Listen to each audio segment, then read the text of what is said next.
for Mr. Trump.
It's always so exciting when we get to come to this state where the primary really took off in a major way.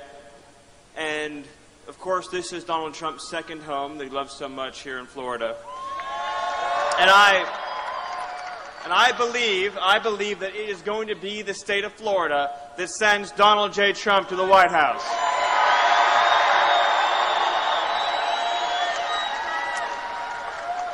Now, there are a lot of issues in this race that are very important to all of us.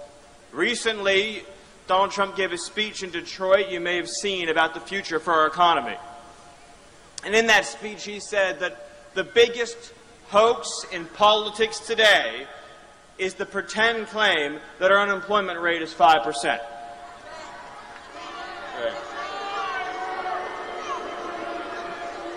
I mean, 5%, folks. Let's think about this. So we've got 94 million Americans outside the labor force. In a city like Detroit, half of people aren't working. Nearly 1 in 4 people between the ages of 25 and 54 are not employed.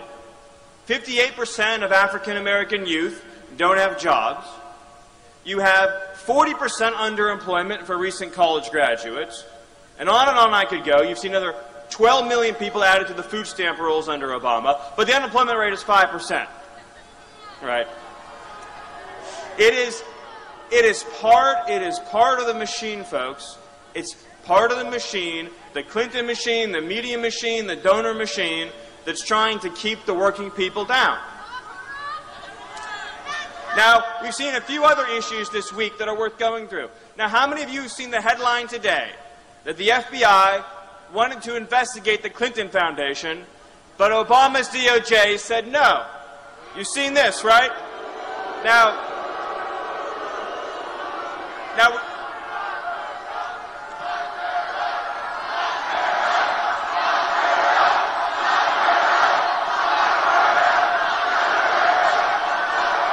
I love this crowd.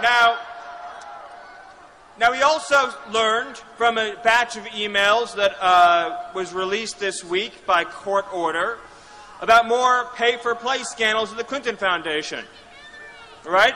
And so the way it works is you give money to the Clinton Foundation, or you give money for speaking fees to Bill, and then you get whatever you want. The world's your oyster. If you have enough money, if you own a big bank, you get whatever you want from the Clintons. And you know, folks, you see a lot of rhetoric. You see a lot of rhetoric in these races. But you know what doesn't lie? Money doesn't lie. And all the folks who've been driving this country into the ground are opening up their wallets to give to Hillary Clinton.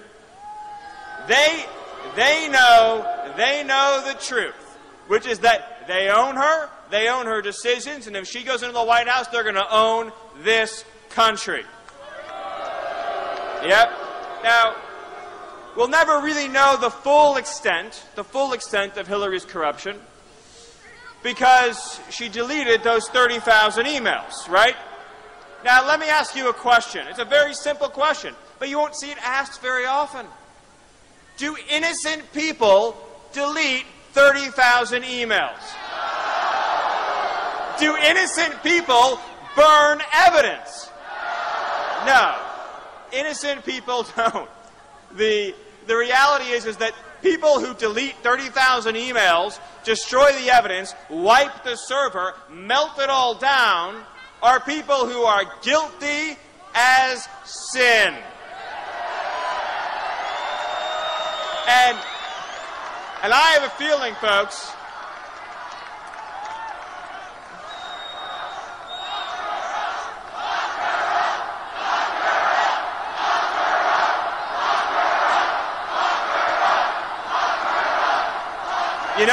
you know, folks, if President Obama really cared about national security, the first thing that he would do is indict Hillary Clinton.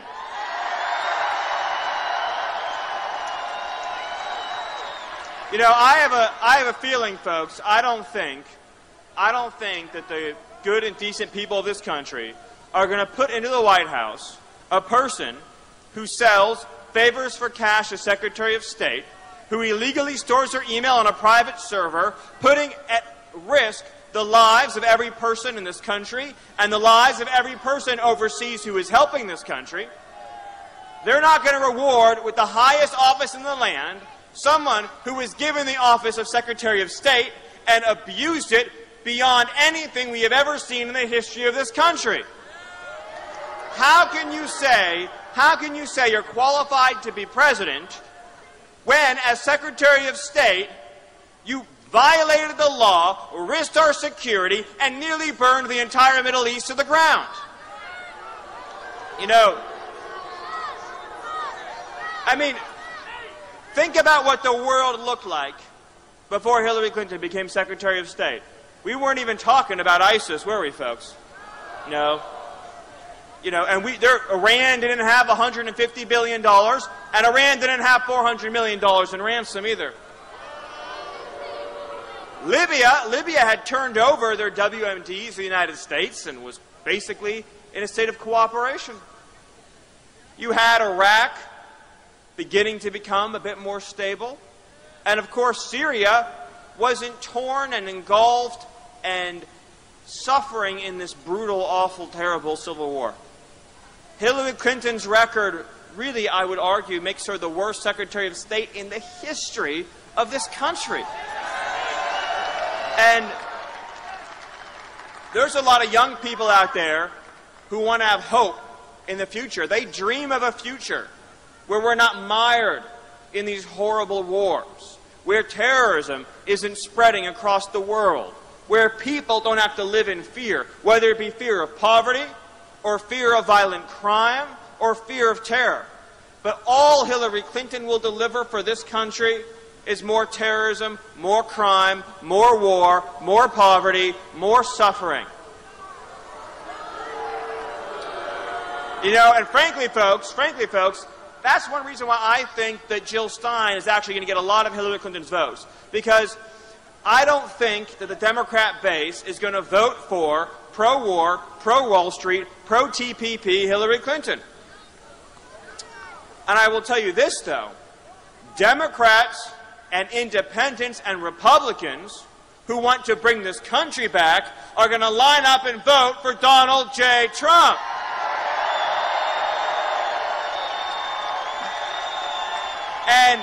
And let me tell you what they're going to get when they vote for Donald J. Trump. Let me list a few things. One, you're going to get a tax policy that's going to let you keep more of your hard-earned money. You're going to get an end to a government that takes your money and wastes it like it means nothing. You're going to get a VA system that takes care of and protects our veterans. Yeah. You're going to get a president who's going to protect Social Security and Medicare and not let it be destroyed by an open border. You're going to have a president who's going to reform our regulations so young people with dreams can start a small business and create jobs in their community. You're going to have a president who's going to change our energy policy to unleash an American energy revolution that's going to make energy cheaper, that's going to make electricity cheaper, that's going to make our manufacturing more competitive because the price of energy will go down, and it's going to bring trillions of dollars in wealth into every community in this country. Let me tell you what else you're going to get. You elect Donald J. Trump, folks, and for the first time in your life, you're going to have a secure border. For the first time, folks, for the first time, the wait will be over. You're not going to have to wait anymore. You're not going to have to wake up wondering, when will Washington do it? Because, folks, brick by brick, that wall is going to get built.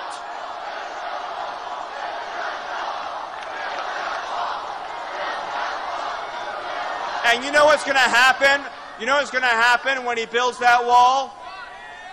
The drugs aren't going to come in and hurt our children anymore. The cartels aren't going to stream across and terrorize our communities anymore. Innocent people aren't going to be victimized horribly by human traffickers anymore.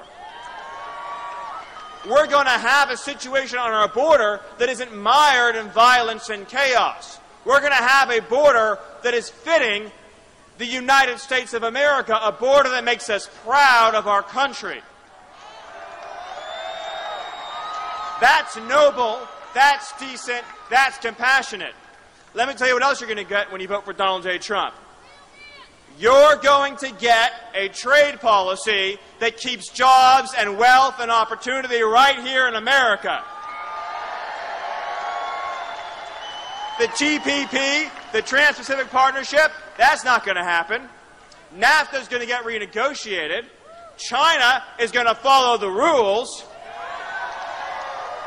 And American workers aren't going to be in a race to the bottom with countries that have no labor protections, no environmental protections, and that just drive down wages and reduce living standards right here in America. Folks, the American worker shouldn't have to compete unfairly with workers in foreign countries earning pennies a day, being subsidized by central governments, cheating, dumping products, manipulating their currencies.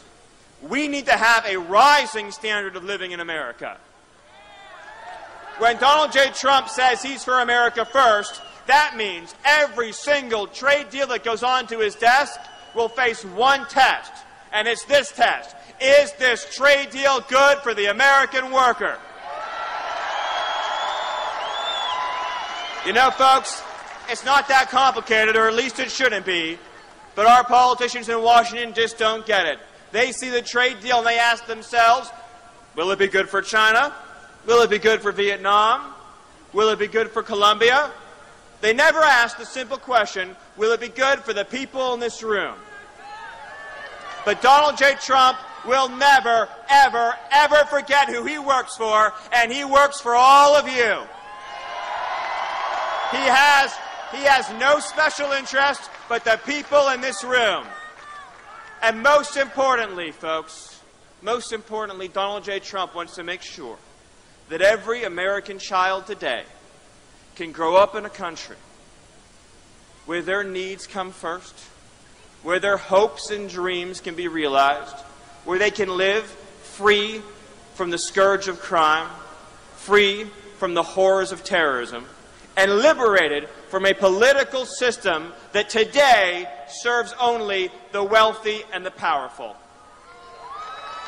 When Donald J. Trump's elected president, folks, every kid in America, including the kid in the poorest community with the least money, will have their needs put equal to the needs of every single powerful lobbyist in Washington, D.C. It doesn't matter if you have a penny to your name or if you're Warren Buffett. It doesn't matter. If you're an American and Donald Trump is president, he's not going to ask you how much is in your bank account. He's going to ask you, are you an American citizen? Because if you are, I'm going to fight for you. Again, we shouldn't even have to be in this situation. It's a tragedy and a travesty that we've gotten to the point in America where our own leaders and our own government don't believe that American citizens ought to come first in their own country. Where they allow trade deals and economic deals and immigration deals to reduce the standard of living for Americans, to put Americans last in line, whether it be last in line for college or last in line for a job or last in line for security. On the first day of Donald J. Trump's presidency, you're going to be in the front of the line again. And so, folks, in closing, I'm going to ask you one more question, and it's a simple question. But I want you to answer it with such force, with such strength, and with such volume that crooked Hillary can hear you. And the question is this: are you ready to give your last ounce of strength to send Donald J. Trump to the White House? God bless you, God bless this state, and God bless the United States of America. Thank you.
delighted to be here in Sunrise, Florida. And in just a few moments, you're going to hear from the person who will help make America great again.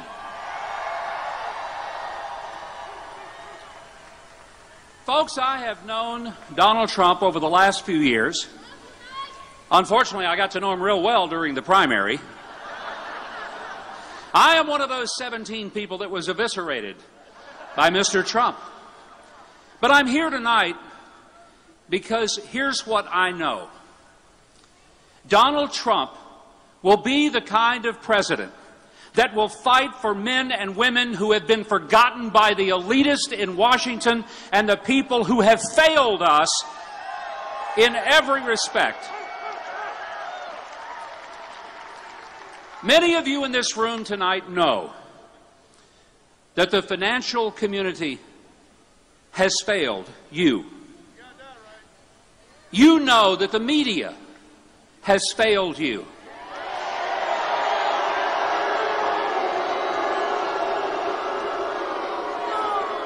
And you know that a self-serving government has failed you and served themselves rather than the people of this country.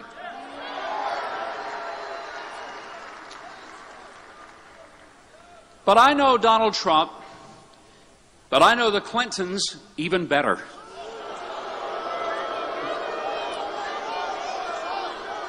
Having been governor of Arkansas for 10.5 years, not long after they left, I know them well.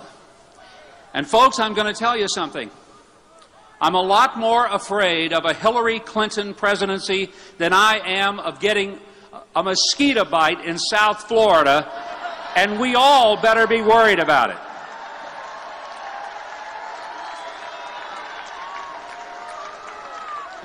Let me say, this is a very simple thing, and sometimes people who are claiming to be Republican act like, well, I'm not sure I'm going to vote for Mr. Trump.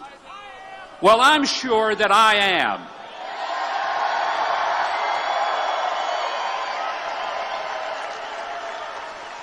This is not a heavy lift or a hard decision for me, because I know this.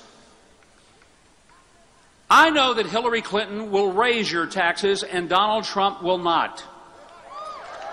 I know that Hillary Clinton will not protect religious liberty, and I know Donald Trump will.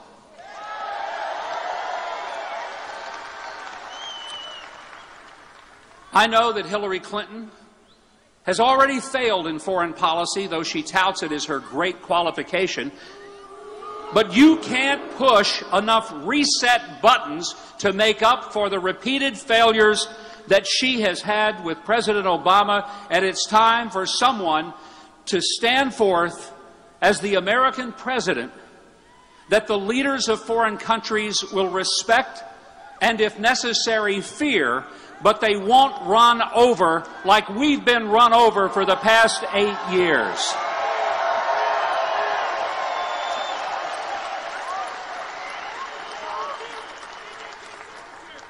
It makes no sense to me that 70% of the American people say they don't trust. What an incredible opportunity to disrupt the institutions of power that have failed millions and millions of Americans.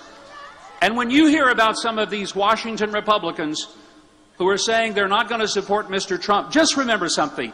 They are not afraid that he will lose. They are afraid he will win and upset their precious little world.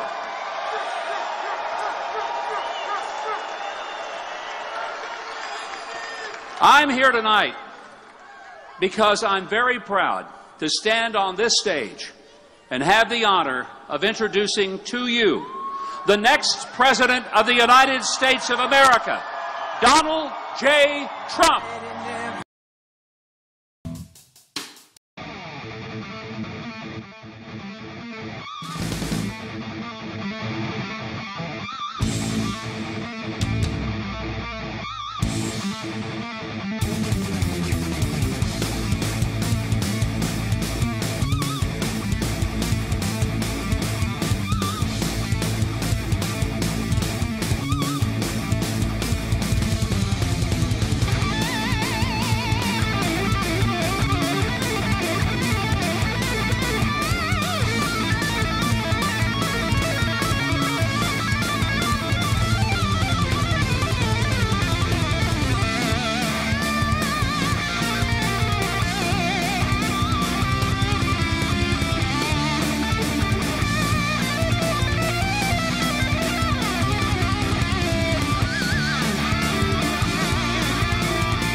Thank you, everybody.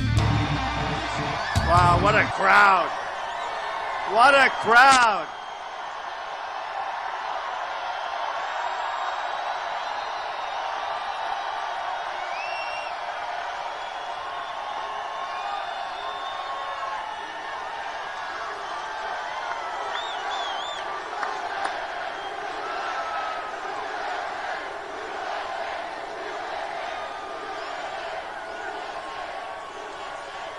Thank you, everybody. First of all, thank you, Mike Huckabee. What a great guy. He's coming with us. I'll tell you, we'll go to Washington. He's coming with us. We have some great people. We have incredible support. Look at this. August. Hot. Tremendously bad weather today. You had a vicious storm. And look at this place. Thank you very much. Now, the key, on November 8th, you got to get out and vote. We're going to win Florida. We're going to win Florida. Big. We're going to win. So, I want to thank Mike, fantastic guy. I want to thank Governor Rick Scott, who has been so supportive. He has been so unbelievably supportive, and he's done really an incredible job as governor. I want to thank Pam Bondi. She is an incredible, incredible woman. She's done an incredible job for Florida and never stops working, never stops fighting for you. Very, very exceptional person. So, Pam, I want to thank Pam. Okay? I want to thank Pam. Thank you, Pam. I want to thank our volunteers. We have such great volunteers. Right? Look at all the volunteers. We have a lot of volunteers. And Karen, where is Karen? She's around here someplace. Karen, great. Thank you very much. Fantastic job. So we had a lot of luck. We'll call it luck. We want to be nice, so we're going to call it luck. But we had a great success in Florida during the primaries. A great, great success. You know, it was a winner take all. And I was very upset when I heard that, because we had Marco, who we're totally supporting, as you know, and he's totally supporting us. And we had Jeb, who was a governor and a successful governor for 8 years. And when they said, that's okay. When they said we had the two of them and it's winner take all, I said, how can we possibly win Florida? But we won Florida, and we won it very big. So that was good. So today we had a very, very big thing going on all over this country, and it's called Pay for Play. You saw this. New emails come out. New emails. How do you think Hillary would feel if emails were never invented? Would she be happy? That's like a truth serum. Truth serum.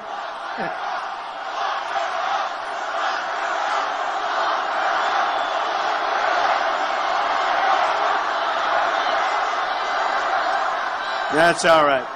We're going to beat her on November 8th. That's better.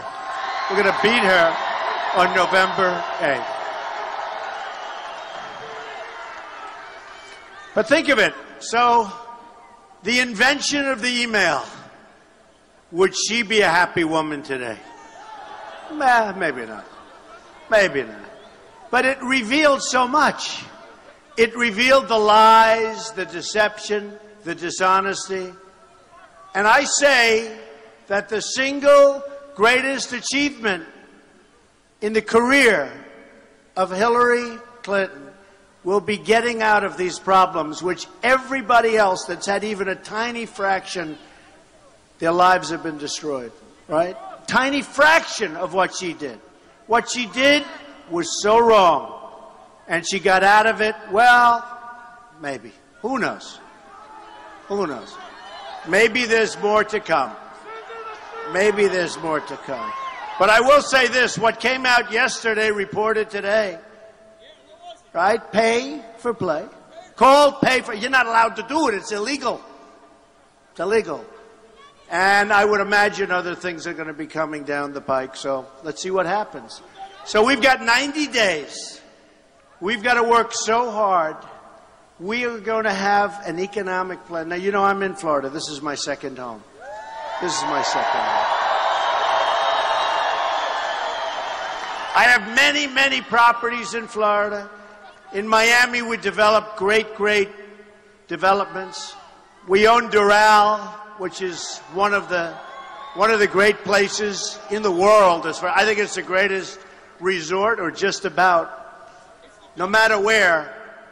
Incredible. We gutted it. I bought it and had a choice. I said, we can do the A job, the B job, the C job, or the D job. We could even do the F job, and that was leaving it alone, right? So I had a choice to make, and I said, number one, it's Florida, and I love Florida. And we did, as you saw, I mean, the people that have seen it, we blew it up, and we built one of the great resorts of the world, Trump National Doral, and its location, incredible. Miami, right next to the airport. Everybody's there, hot as a pistol. But we blew it up, and we did the A-plus job, and we did the right thing. And we did the right thing. And it's been terrific. But we have to do, for our country, we have to fix our country. Our country's broken. Our infrastructure is in serious trouble. I have a friend, just the other day, he's in the trucking business, owns big trucks, big guy, does well, works hard. He's been doing it for 40 years. He said, you know, Donald, I buy trucks. I spend a fortune on trucks. And my trucks, for the first time, are being destroyed. They're going down highways at 60 miles an hour, and they're hitting massive potholes and bumps and problems, and it's ruining my trucks. He said, I've never had this before, and I've been doing it so long. He said, it's ruining my equipment. Our drivers are watching, but our roads are bad. Our bridges are bad. Our tunnels are bad. Airports, hospitals. We've spent trillions of dollars in the Middle East, trillions. We shouldn't have ever gone into Iraq. I said it from the beginning. I said it from the beginning.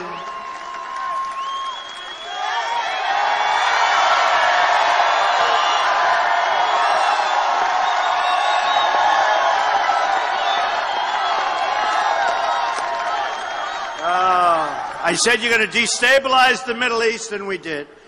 And then, an even easier decision. We should have never gotten out the way we got out.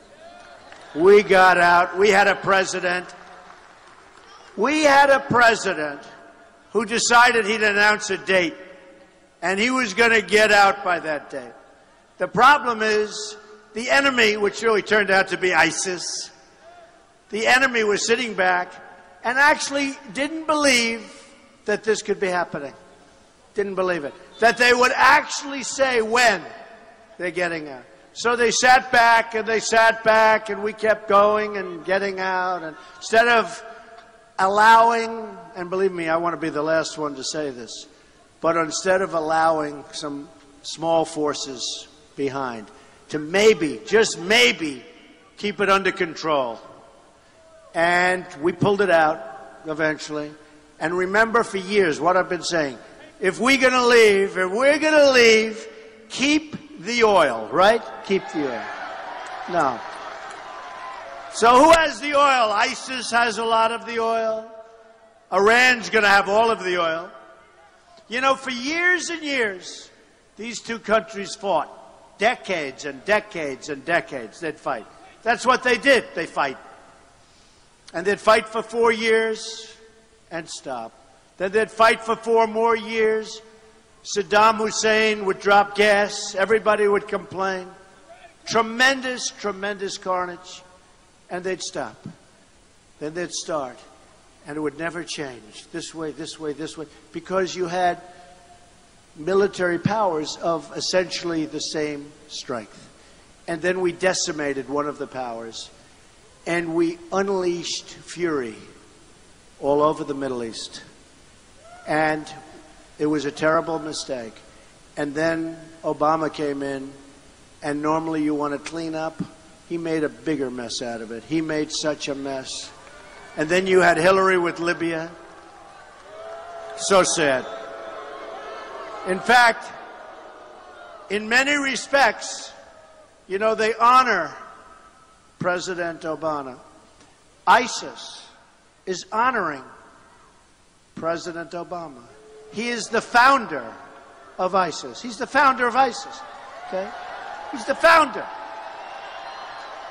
He founded ISIS. And I would say the co-founder would be crooked Hillary Clinton. Co-founder. Crooked Hillary Clinton. And that's what it's about.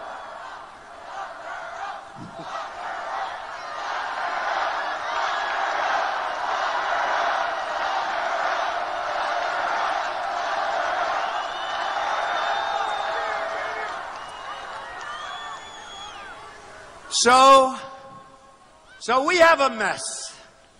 And then we have the migration. And we have the line in the sand. And the line gets violated and nothing happens. And I'm not saying it should have happened. I'm saying you don't draw the line. Okay? You don't draw the line. We're not respected. We're laughed at all over the world. Other countries are laughing. You know, recently they asked me a question about the Ukraine. And I said, well, wait a minute. Crimea was taken during the Obama. You know, we're talking about this tough regime.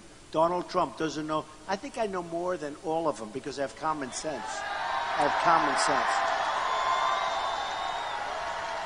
And I knew that, and it was obvious. And most of the papers covered it correctly. But I said, Crimea was taken. They were talking about my stance on the Ukraine. Well, if I can't fix it, nobody can, right? He just said it. He said, Donald, if you can't fix it, nobody can. I'm going to have to use that. Thank you. Thank you, fellas. Thank you, fellas. Those are two tough cookies, I want to tell you. Those are two tough-looking dudes, huh? I want them on my side, right? No, but, you know, so you hear all of, oh, what would Trump do with Ukraine? And what does he know about foreign policy? And Crimea. They didn't say that Crimea was taken a long time ago. And then they say, would you get it back? And if you say no, they say you're weak. Why was it let go? And if you say yes, you start World War III, right? Yeah. Okay? And then I read where the people who speak, largely they speak Russian, they want to be with Russia. Okay? They want to be with Russia. Maybe. And we'll find out. But this was taken during the administration of Barack Hussein Obama. Okay? But the press is so dishonest. I mean, what we're fighting is incredible. You know, I just left North Carolina, and we spent a day there yesterday. And these are incredible people. But voter ID was just knocked out by the courts. Think of it. So somebody wants to vote, and you'd like to have identification. Can't do that anymore. And then they criticize me when I say the system is rigged. The system is rigged. And I'll tell you, the biggest rigger of the system is the media. The media is rigged. It's rigged. It's crooked as hell.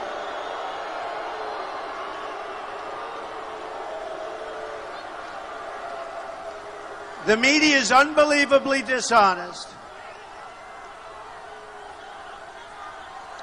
Unbelievably dishonest. In fact, I would actually say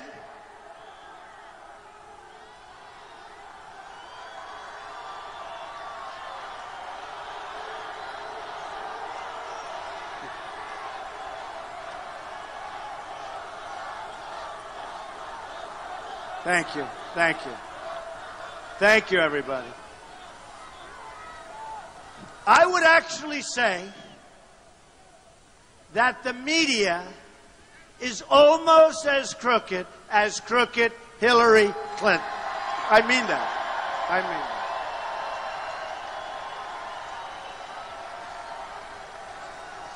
I mean, look at the way they covered that story yesterday. Was that disgusting? Was that disgusting? And by the way, we have our Second Amendment. We need our Second Amendment protected. Hillary Clinton wants to decimate our Second Amendment. Okay? Wants to decimate. We have to protect our Second Amendment, folks. It's under siege. It's under siege. It's a serious problem. It's under siege. We have a lot of serious problems. We have a lot of serious problems. But we have to protect our Second Amendment. You know, in Orlando, we had a horrible, horrible situation. In San Bernardino, in so many places. Go outside of this country, in Paris, France, where they have the toughest gun laws in the world, according to many. 130 people killed. Look at Nice. Look at what's going on. Radical Islamic terrorism. And people don't like saying that. Our president refuses to use the term. Every time another event happens, I keep saying, I wonder if he's going to say it this time. And he doesn't say it. And Hillary won't say it either. She doesn't want to say it because she doesn't want to offend the president. Because then bad things could happen to her if she offends the president. Bad things could happen to her. So she's afraid to say it. Hillary's afraid to say it. She did say that she would say it. Because of me. But she's afraid to say it. But we have a real problem with radical Islamic terror. That's what it is. It's terror. And just today there was a big article about a high-ranking ISIS member today is arrested in Germany following threats that the terror group planned to bomb a major football stadium. Welcome to Germany, folks. And we have so many coming in here from Syria or wherever they're coming from, because we really don't know. Every law enforcement person that I've spoken to, we have so many helping us with our campaign. And by the way, speaking of that, the police are fantastic people. Fantastic people. Not being treated properly. Every law enforcement person that I've spoken to said it's absolutely impossible to vet these people.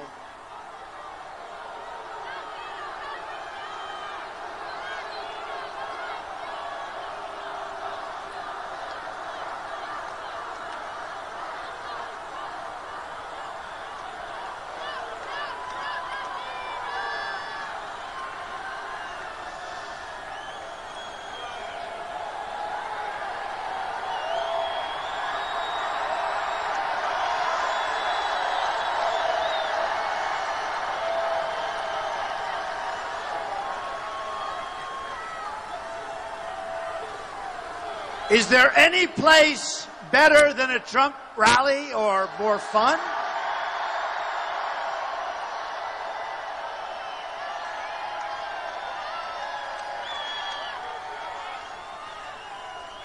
True about our police.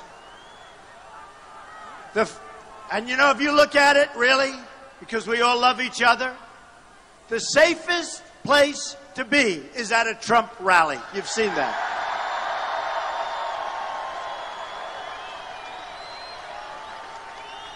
So we're going to get elected. We're going to beat this woman.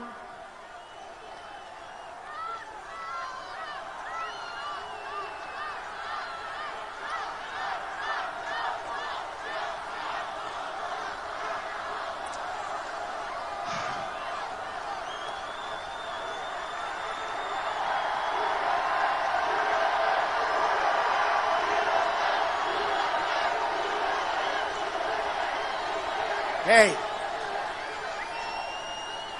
What do we have? We have the state of Florida. We have Fort Lauderdale. We've got the greatest people on earth.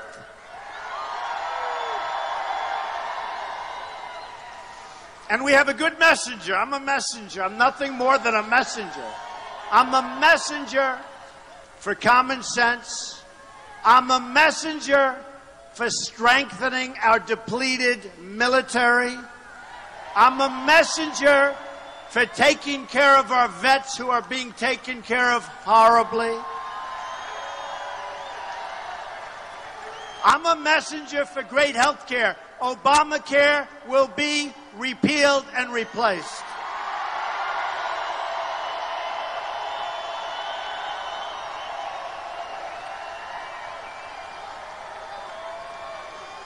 You know, a friend of mine who's a very successful man, we have tremendous endorsements, Carl Icahn and so many.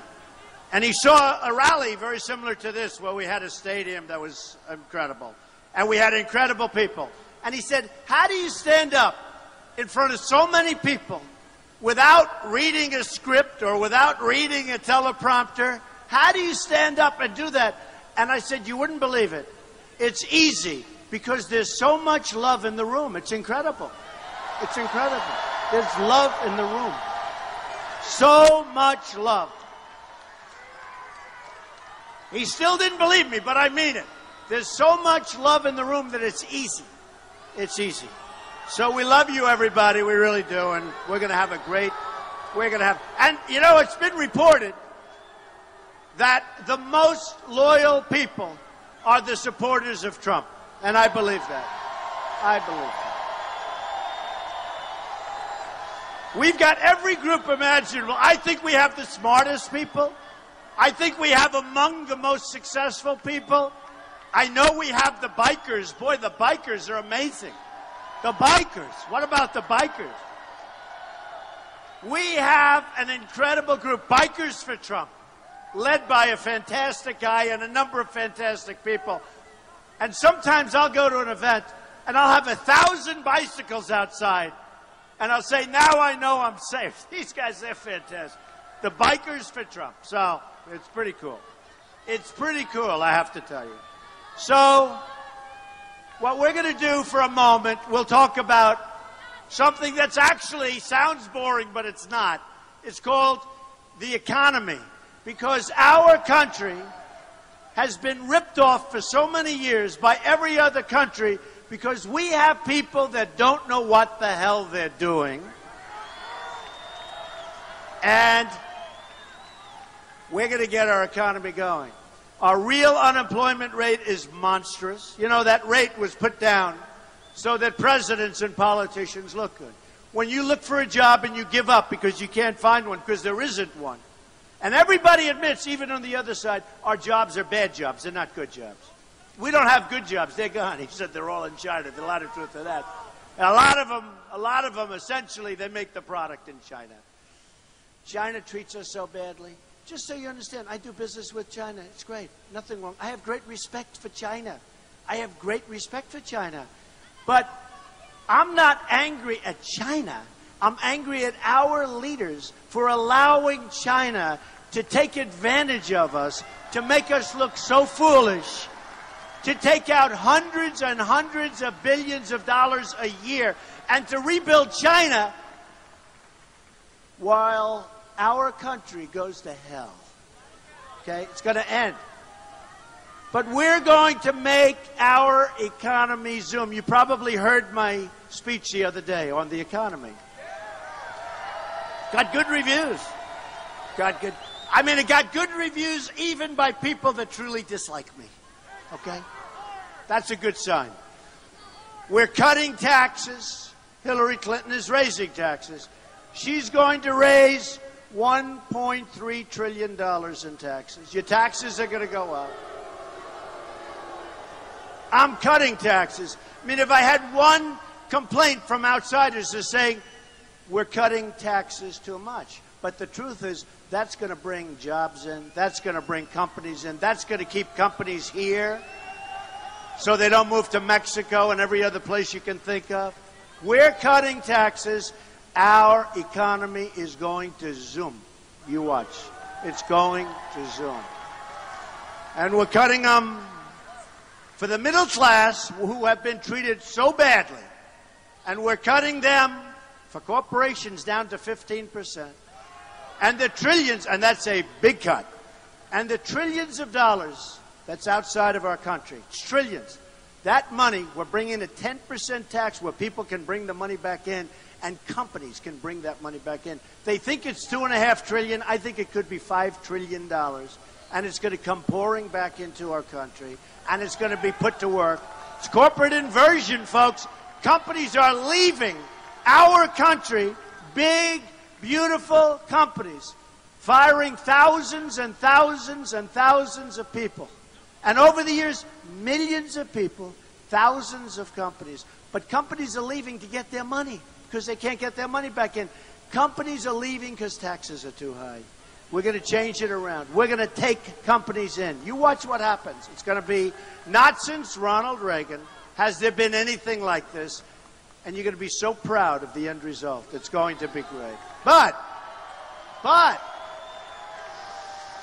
additionally, we're not going to let our companies leave without consequence. So when we have a Carrier air conditioner, as an example, nice company, they want to leave Indianapolis, Indiana, which I like because I won that one in a landslide also. And Bobby Knight, the great Bobby Knight, was very instrumental. He's a great guy. But when we have Carrier Air Conditioning Company firing 1,400 of their people because they're going to go to Mexico, they're going to make air conditioners in Mexico, they're going to sell them across a now what will be a very, very strong border, okay? And they'll sell them in Indiana and all over the country. I'll tell them, I'm sorry, folks, those days are over. Don't forget, for years we've all watched, as our politicians said, we've got to find a solution to all these thousands and thousands of companies that are leaving. It's thousands. It's millions of jobs have left. They're going to all over. Mexico is unbelievable what's happened. I told this story over the last 2 weeks. A friend of mine, oh, we're going to build a wall. Don't worry about it. We'll talk about it. Don't worry. We'll build a wall.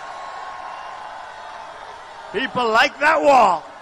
We're going to build a wall. Mexico is going to pay for the wall. Don't worry about it. Don't worry. They're going to pay for the wall. But a friend of mine, he's one of the biggest in the world at building plants. That's what he does. He builds plants, meaning automobile plants, computer plants, some of the biggest, some of the best, highly sophisticated guy. Does great. I said to him, how are you doing? A few weeks ago. And this is better than going out to the Wharton School of Finance and getting people to do a report.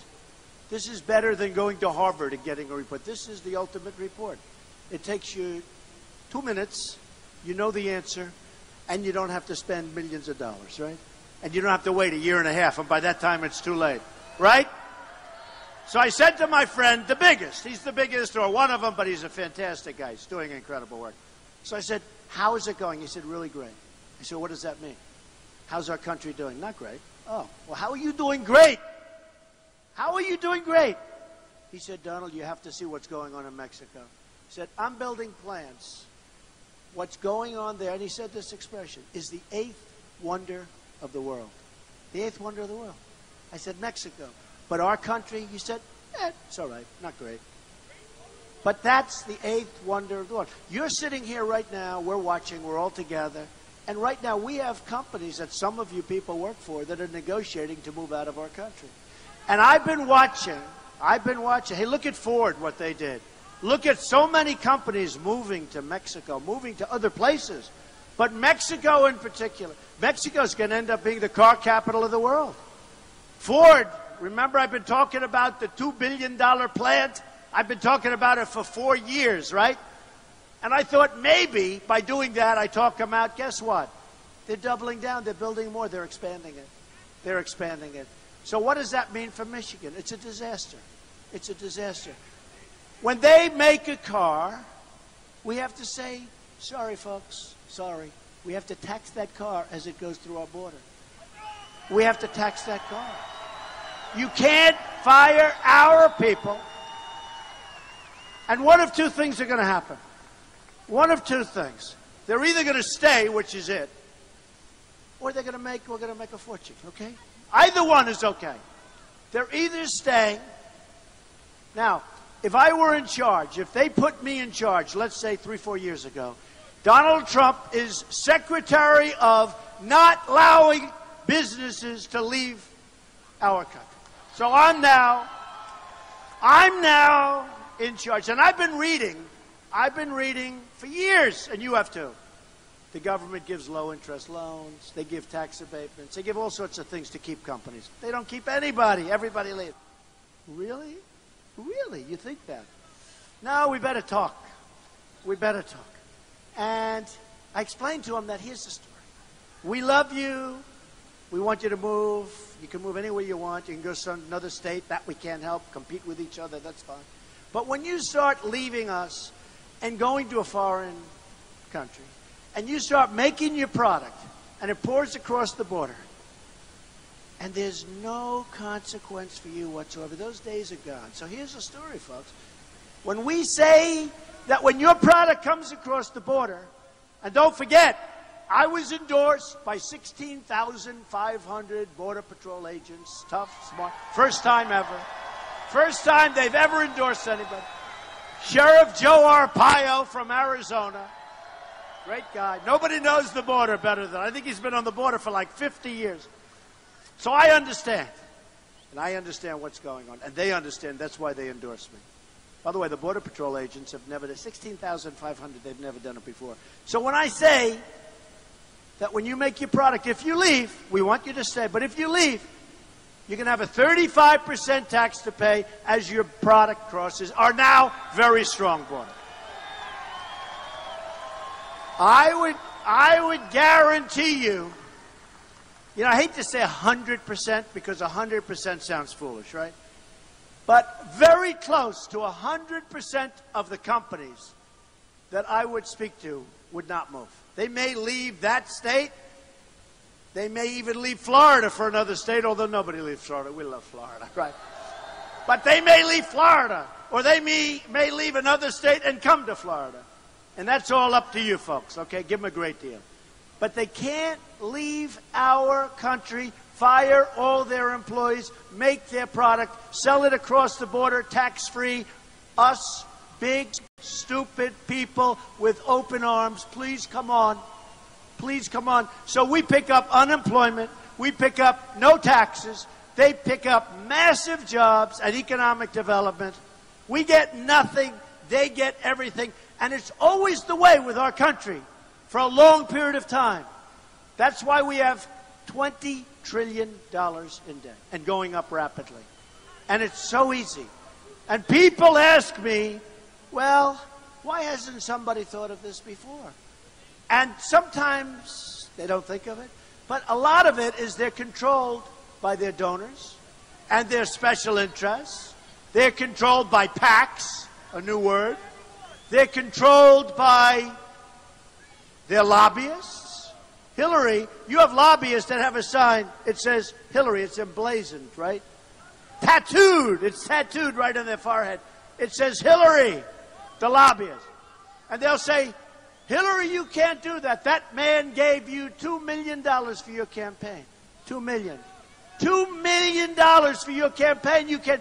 She said, you're right. I really can't. All right, let the company move to Mexico. Okay. Those days. First of all, I finance my campaign. You know that. And I'm financing this campaign. So I'm in for like 60-some-odd million dollars. Going up all the time. And I pride myself. In the primaries, I spent just about less than any other candidate that did well. And I said to myself, I came in first place and spent the least. Somebody else came in last and spent the most. And then you say to yourself, who the hell do you want as your president, right? Really.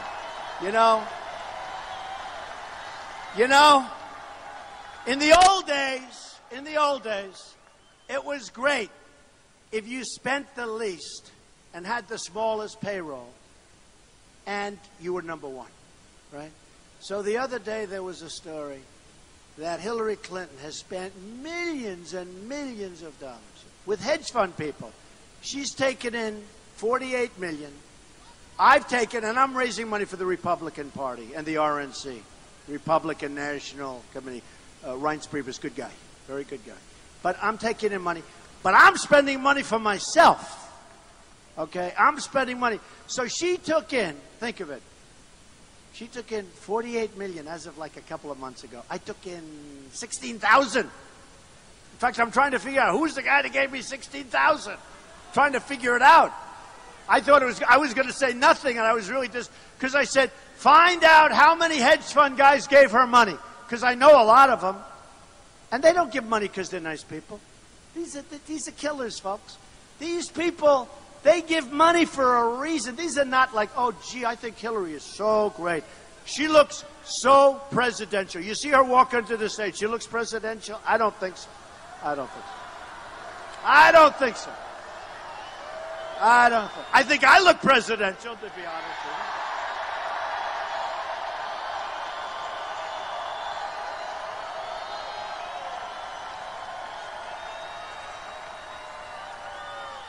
I mean, honestly, who do you think China would be more concerned in a negotiation with? Trump or Hillary? Believe me. And I've made a lot of money in China. I've made a lot of money dealing with China. One of my buildings has the biggest bank in the world from China as a tenant. They just renewed their lease. I couldn't believe it. Okay, and I said, are you really renewing? I didn't. You know, it's a great location, so I would have gotten somebody else. But honestly, they renewed their lease, and I said, why? I didn't want to get too much into it. I didn't want to say, you know, why are you renewing? Because I have respect for China. I have respect for our leaders. I have such respect for the Chinese leaders in terms of how they can rip us off year after year after year. It's true. So I respect the Chinese leaders. I don't respect our leaders for allowing them to get away with it. Right? I don't respect that. But you know what I did? I did something a little bit different. I wanted to put some things down, but I don't want to go through the big deal of screens and hanging. Look at this place. It's this big arena. You can't really hang screens. So I said, let's do it the old-fashioned way. I'll do some cards, right? So I had some cards, right? Look.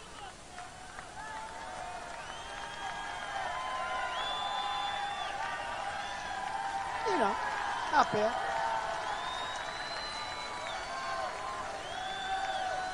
These countries, see? By the way, you think you have the best location, right? And you do in one way. But the people behind me, they're all on television. They're going to be famous. They're going to be famous. They're going to be famous. And by the way, speaking of that, wasn't it terrible when the father of the animal that killed the wonderful people in Orlando was sitting with a big smile on his face right behind Hillary Clinton? And by the way, including a lot of the people here, how many of you people know me? A lot of you people know me, right? Look, when you get those seats, you sort of know the campaign. So when she said, well, we didn't know, he knew, they knew. But how did you like that picture? Him sitting, 49 people killed, other people will never, ever, ever be the same. And that guy is sitting back there. And of course he likes Hillary, because Hillary won't even say the words radical Islamic terrorism. Of course he likes. He has some past. But look at this. These are countries that donated in some form to Hillary Clinton and Bill Clinton. Saudi Arabia, 25 million. Oman, 5 million. Kuwait, 10 million. United Arab Emirates. Look, it's a very interesting situation. Look at some of these cards. We pick them up at random, right? Watch. Here's a beauty right here. Okay. You see what that is?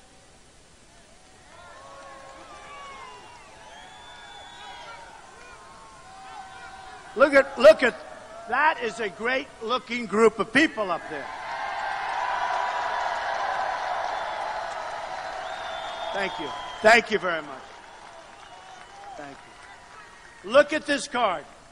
So, this is President Obama has commuted the sentences of more men and women in the past than the past 9 presidents combined. Now look at the line on top. See? How you doing? Isn't this better than hanging the screen? What the hell? And I save a couple of bucks. Not so bad, right?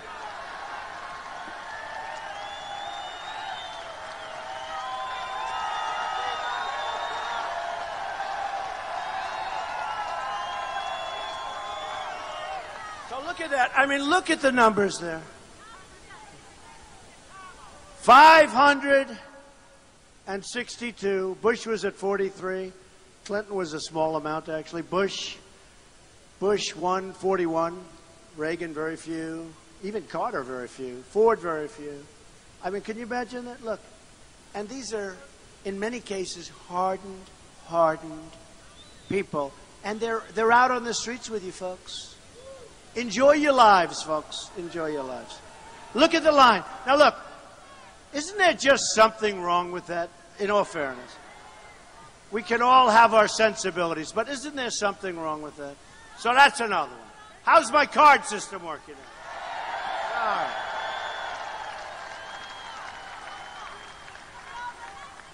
So here's another one. Number and percent of immigrants in the United States from 1900 to 2010. Oh, boy, you're not going to be happy with this card. Now they project it out to 2060. But look at the way that's gone up. Look at the way that's gone up.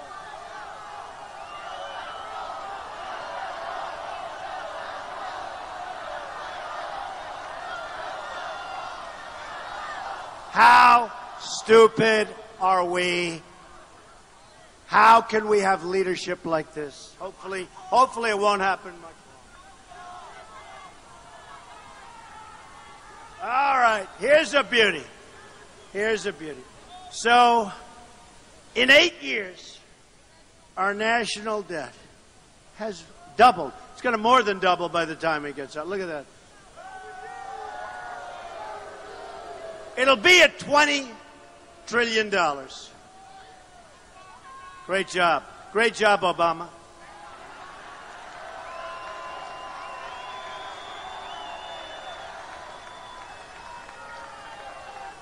I got plenty of cards. Oh, here's a beauty. Here's a beauty.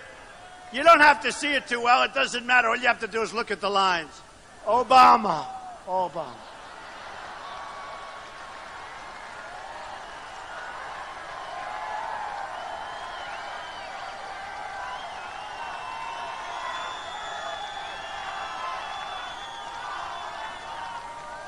So here's Obama. This is U.S. home ownership rate. So I think it's the lowest in 51 years or something. Look at that line. So let's see, he started right there. Good job, Obama. The American dream. The American dream to own a home. Good job.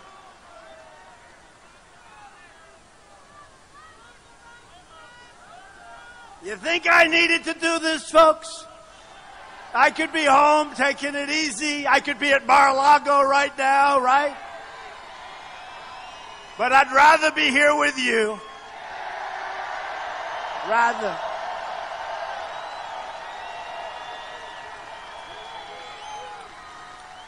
So this is total national debt. Okay? The beginning and today. Look at that. Isn't that wonderful? You know, the bad part about this, look at that number, look at those numbers, double, more than double.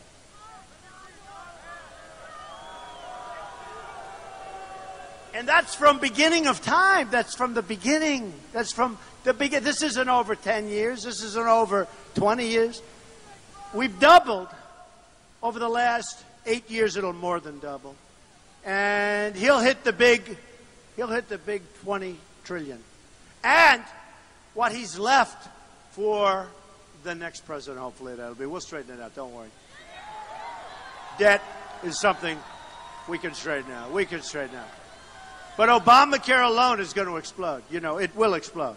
It's a disaster. You will be getting some of the great increases of all time in Obamacare. In Texas, going through Blue Cross Blue Shield, they had almost a 50% increase. It was just announced. On November 1st, they're going to be announcing numbers for your Obamacare increase. It's going to be election-threatening numbers. And they're trying to move the date to December 1st. We can't let that happen for all of the politicians of the world. All right, look at that debt. Oh, here it is. Here it is. Don't we love? Are we having fun with these stupid boards? We love these boards. They're so descriptive.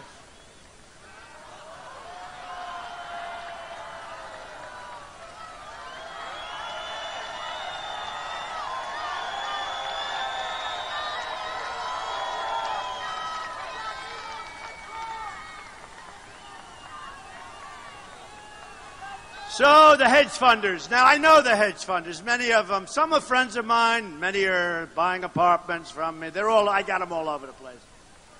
They're in my clubs. Nothing wrong. But these are killers, folks.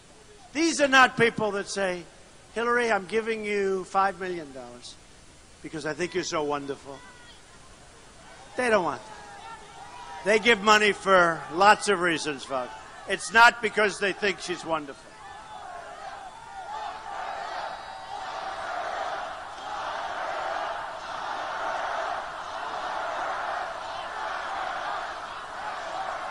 So I told you that I'm putting up my own money. I've turned down so much money.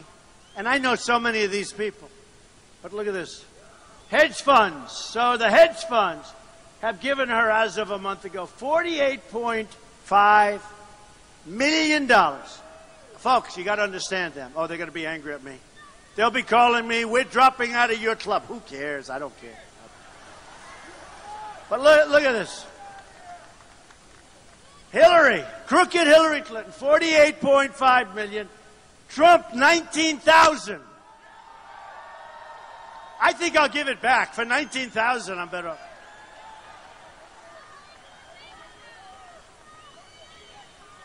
Actually, I was nice. Honestly, I was nice. They had a picture of Hillary that wasn't as nice a picture. It's true. I said, that's dirty pool. I want a really nice picture of Hillary, and they gave us a nice picture. Right? I could have given a less attractive picture. I said, I want to give her a nice picture. It's a nice picture. What I don't like is $48.5 million, because those people control those companies that move out of our country, that take in product from China, that do all of these things that are destroying us, that are losing our jobs. We don't make our product. It's all going to change, folks. And when these guys call me, I won't even take their... I may take their call to say, hey, how have you been? How have you been? Other than that, no interest, folks. They will have totally control. They have total control of what's happening in our country. And finally, one more. Oh, this is a beauty. Oh, you're going to be thrilled with this one. Syrian refugees, who people have no idea who they are. Hey, look, I have as big a heart as anybody. We want to build safe havens in Syria. We want to build places where people can be safe. We don't have any money. You know, in real estate, they call it OPM, other people's money. We will use Gulf State money. They're doing very little. They're doing very, very little. The one thing they have is a lot of money. And the one thing they won't have, if we ever left, would be their country, because it would be overthrown so fast. So we do a lot for them. So we have to help people. And so we build safe havens or whatever you want to, however you want to define it. But we can't take them into our country because we don't know who they are. We don't know where they come from. There's no way of vetting them. They could be ISIS. It could be the greatest Trojan horse of all time. In fact, they won't talk about the Trojan horse anymore. They'll talk about this. And they're being put all over our country. They're being put next to you in your neighborhoods. Nobody knows. Even governors and top people in states don't know where they're being put. But look at this card. Look at this. So this is us. Now, tell me, take a look at that. These are the months. Look at what's happening here. Look at what's happening.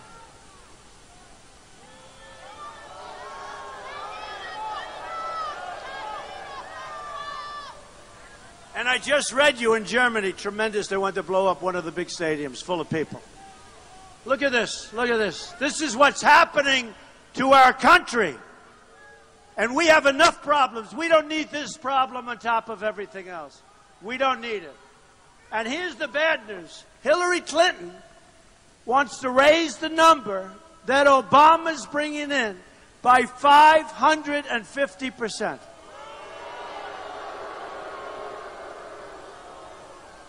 So we're not going to let it happen. We got to, honestly, we have an important election. We have justices of the Supreme Court that are going to be chosen. We have 2, 3, 4, could even be, under certain scenarios, 5. Could be a record number in the history of our country that the next president could even choose. It could be 5. Look, Judge Scalia was great. We want justices as close to that as we can get. We want justices as close to Justice Scalia. I picked 11. Highly vetted. I mean, just through Federalist, you know that. Federalist Society. So many people have said these are, picked 11. Because, you know, as a businessman, nobody knew what was I going to do. They were saying, oh, maybe I'll put liberal judges in. Like, our presidents have done really great picking our judges, right? They've done really great. Look at what happened. Look at what happened to our picks over the last 20 years. Look at what we picked. And I will tell you, so I picked 11. Federalist Society, that's like the gold standard. And everybody is raving about the picks. I'm going to probably add 4 or 5. But also similar. But I use as a reference Justice Scalia. But think of this. If a Republican, meaning me, doesn't get in, Hillary Clinton will pick far left judges. She's under tremendous pressure because of Bernie Sanders. She'll pick far left judges, and we will end up being a large version of Venezuela. That's what's going to happen. That's what's going to happen. And we can't let that happen. And, you know, and I have to say this. I have to say it because the press doesn't tell you the truth. We have a lot of people, you know, the Republicans, where it's a little hard for people. I'm an outsider, which is a good thing. I ran as an outsider. When I started running, just so you understand, I was very much an establishment person. I gave hundreds of thousands of dollars to the Republican RGA, Republican Governors Association. I give millions of dollars in campaign. I was like the ultimate, I was the fair-haired boy. I was the fair-haired, my hair, always my hair. But I was the fair, it is mine though, right? You gotta, but I was the fair-haired boy. But I gave millions of dollars over the years to different people running for office, right? And then all of a sudden, June 16th, I announced I'm running. And I went from establishment, I was super establishment. They'd call me, the senators, oh, would love to come up and say hello. All of a sudden, it's like, what, Trump? Oh, my, what happened? He's running. Because I know the game better than anybody. And I know how to get it fixed. I know how to turn it around so that all of these special interests aren't killing us. We're going to get our jobs back. We're going to keep our companies. We're going to get our companies back. I know how to do it. So here's what happens. Here's what happens. So I announced I'm running, and all of a sudden I was like an outsider. I went from established. That's a shock to the system. You have to be very tough. Let me tell you, it takes guts to run for president. It takes a lot of guts. It takes a lot of guts to run for president. So all of a sudden, I go from the establishment guy to an outsider. And I won. And then all of a sudden, people are saying he's winning. What's going on here? And then we ended up winning. I understand why they can't back me. It's just, if it's a politician, and it's also a softer race if it's a politician. They're very nice to each other. Congratulations on a great run. You were wonderful. In the meantime, they're losing. We need somebody that knows how to win, folks. We need somebody. Hillary Clinton said, I don't like his tone. See, I don't like her temperament because her temperament is the temperament of a loser. We need a tough temperament. We need a tough temperament. She doesn't like my temperament. All my life, I've been told by people, and I prided myself on my temperament. But they came up with the sound by temperament. My temperament has won me. So I have built such an incredible company. Some of the greatest assets in the world. Very low debt. Tremendous, just a great company. But all of a sudden I'm being challenged on temperament. It was always my strength. Because some professional on Madison Avenue came up with this idea, challenge temperament. It's my strength. I don't like her temperament because she's weak. She's weak. And when you have ISIS chopping off heads, burying people in the sand, dropping people in a steel cage into the ocean and into water, and drowning many people at a time, and then I hear her talking about my temperament. My temperament's going to win for us, folks. It's going to win for us. And they say, do we trust him with nuclear? Let me tell you, I'm the last one. I'm the last one. She voted for the war. She wanted to go into the war in Iraq. I didn't. I mean, you will see, because you're going to learn, because I really think we're going to win. She went out, and it was very interesting. She said recently, I don't like his tone. His tone. They're chopping off heads. They're worried about my tone. They're chopping off heads. Here's what we're going to do, folks. We are going to replenish our military. It's totally depleted. And we're going to knock the hell out of ISIS. We have no choice. We're going to take care of our vets. We're going to have strong borders. We're going to build the wall, and yes, Mexico's going to pay for the wall. We're going to repeal and replace Obamacare. We're going to end Common Core. We're bringing education local. We are going to make the greatest trade deals. Right now, they're the worst ever made. NAFTA's a disaster. We're going to renegotiate our trade deals. We're going to bring jobs back. We're not going to let our jobs leave. We are going to make America great again. Believe me.